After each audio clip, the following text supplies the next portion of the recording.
7-8 ತಿಂಗಳಿಂದ ಖಾರ ತಿನ್ನಕ್ಕಾಗ್ತಿರ್ಲಿಲ್ಲ, ಸಪ್ಪೆ ಊಟನೇ ಮಾಡ್ತಿದ್ದೆ.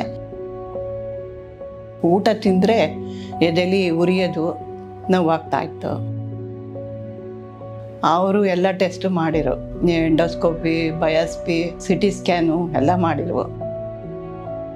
ಕೊಟ್ಟಾಗ ಅವರೇ ಹೇಳಿದ್ರು ಕ್ಯಾನ್ಸರ್ ಗಡ್ಡೆ ಇದ್ದಾಗಿದೆ ಅಲ್ಲಿ. ನಾನು ಹಾಗೆ ಹೋಗುತ್ತೆ ಇದು ಗ್ಯಾಸ್ಟ್ರಿಕ್ ಅಂದ್ಕೊಂಡು ಗ್ಯಾಸ್ಟ್ರಿಕ್ ಮಾತ್ರೆ ನುಂಗೋದು. ಆ ನೋವೊಂದು ಖಾರ ತಿನ್ಬೋದಲ್ವಾ, ಒಂದು ಚೂರಾರು ಖಾರ ತಿನ್ನೋಣ ಅನ್ಸುತ್ತೆ, ತಿನ್ನಕ್ಕಾಗ್ತಿಲ್ಲ ಅಷ್ಟೇ.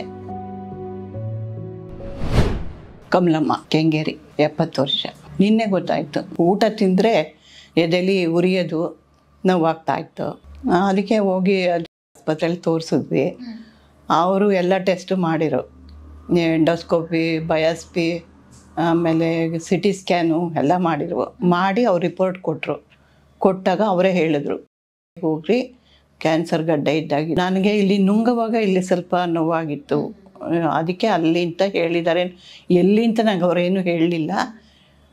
ಈ ಥರ ಬರ್ಕೊಟ್ಟಿದ್ದಾರೆ, ಕ್ಯಾನ್ಸರು ಅಂತ ಬರ್ಕೊಟ್ಟಿದ್ದಾರೆ. ಕಷ್ಟ. 7-8 ತಿಂಗಳಿಂದ ಖಾರ ತಿನ್ನೋಕ್ಕಾಗ್ತಿರ್ಲಿಲ್ಲ, ಸಪ್ಪೆ ಊಟನೇ ಮಾಡ್ತಿದ್ದೆ. ನೋವಾಗೋದು, ಕುಡಿಯೋವಾಗ ನೀವು ತಿಂದಾಗ ಮಾಡಿದಾಗ ನೋವಾಗ್ತಾ ಇರೋದು ಇಂಥ ಕಡೆ ಅಷ್ಟೇ, ಇನ್ನೇನೂ ಇಲ್ಲ.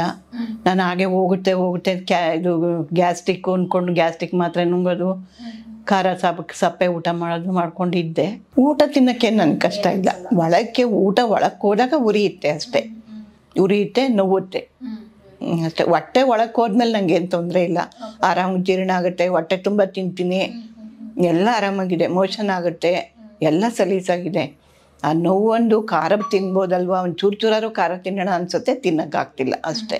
ಒಂದು ಫ್ಲೋರು ಮಾಡಿ ಮೇಲೂ ಹತ್ತುತ್ತೀನಿ, ಏನಿಲ್ಲ, ಇನ್ನೇನು ತೊಂದರೆ ಇಲ್ಲ ನನಗೆ ಅಷ್ಟೇ. ನಮ್ಮ ತಾಯಿಗಿತ್ತು, ನಮ್ಮ ತಾಯಿ ಹೋಗಾಗಲೇ ತುಂಬ ವರ್ಷ ಆಯಿತು.